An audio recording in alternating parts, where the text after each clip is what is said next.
Hello, immigrants. Welcome to Real American History. We did not learn in school or the History Channel. The state of Hawaii. I'm starting with Hawaii because I was recently there celebrating my 10th year anniversary and learning real Hawaiian history so I could share it with you. Listen carefully. They told you and I that Hawaii was paradise. Beaches, waterfalls, luau's, smile for tourists. They sold you flowers and lace to hide a crime. This is not a vacation story. This is an invasion story. This is a theft story. This is the story of a sovereign nation destroyed by the United States. You saw what the government recently did to Venezuela. Before America ever set foot on these islands, Hawaii was a nation, not a territory, not a colony, a nation. The native Hawaiians, they had a monarchy. They had a written constitution in 1840. They had courts, diplomats, and international treaties. Britain recognized Hawaii. France recognized Hawaii. The United States recognized Hawaii. Hawaii was independent. Then came the missionaries in 1820 from New England. They arrived, you guessed it, with Bibles in their hands. They stayed with land deeds in their pockets. They banned Hawaiian religious practices. They punished the Hawaiian language in schools. They taught obedience while positioning their children to inherit power. Their sons became sugar barons. Their sons controlled plantations, like the Doe plantation in Hawaii. Their sons also controlled labor, and they also controlled politics. By the late 1800s, a small group of American businessmen ran Hawaii's economy. Names matter. Lawrence Thurston, Sanford Dole, William Castle. These men were not Hawaiians. They were businessmen. They believed profit mattered more than sovereignty. In 1887, they forced the King of Hawaii to sign the Boyne Constitution at gunpoint. It stripped Native Hawaiians of voting power and handed control to wealthy white landowners. That was the first coup. Then came the final one. January 16, 1893. United States Marines landed in Honolulu from the USS Boston. They were not invited. They were not attacked.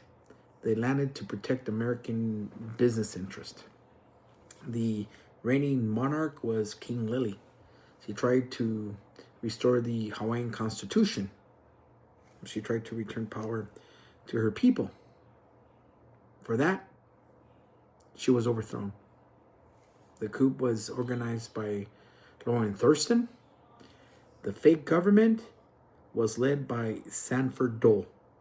Yeah, from the pineapple juice, the one you buy at the supermarket. No Hawaiian voted for it. No Hawaiian consented to it. Who was president of the United States? Grover Cleveland. Grover Cleveland investigated the overthrow. He admitted it was illegal. He admitted the United States Marines were used unlawfully. He admitted the Queen was wrongfully removed. Then he did nothing.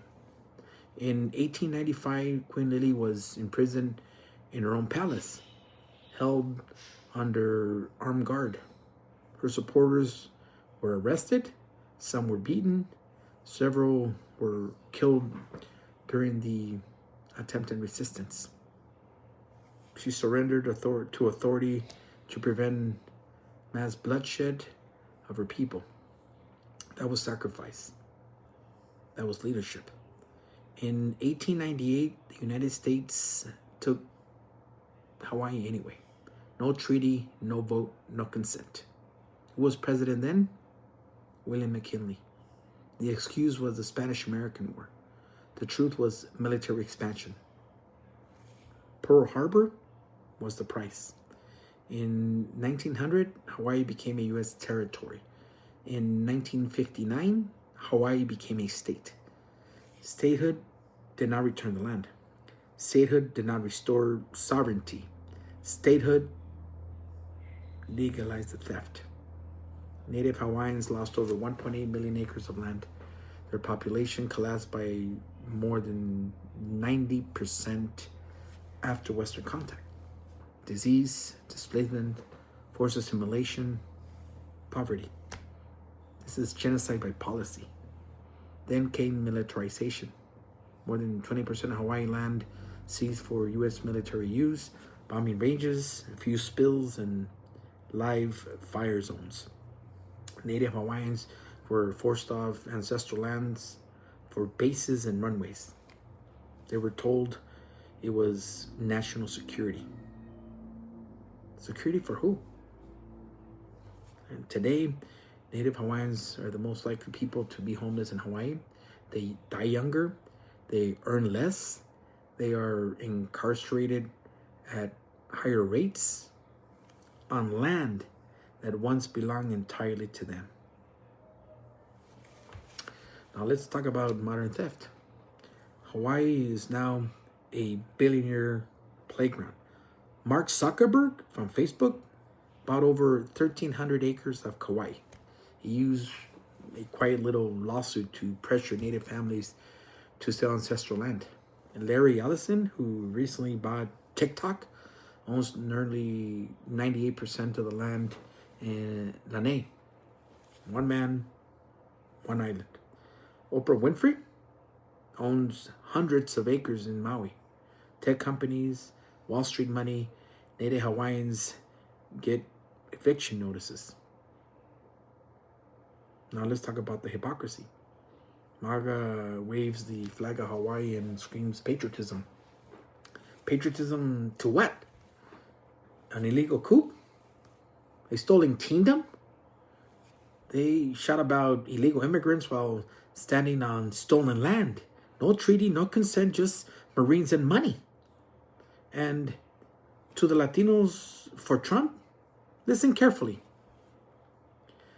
How do you stand with a movement that calls immigrants criminals while supporting a country built on invasion?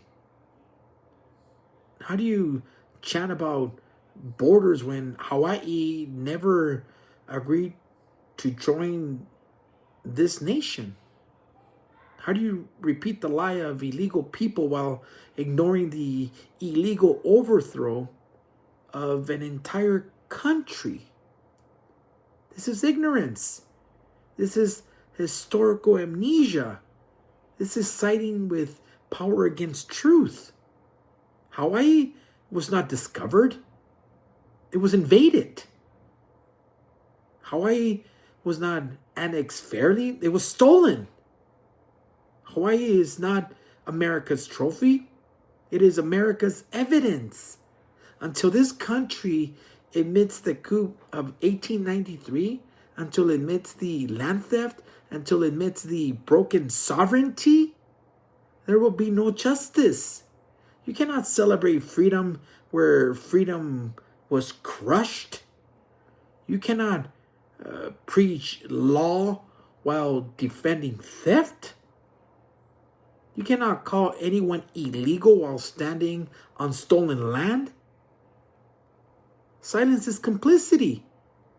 History is not neutral, and Hawaii remembers.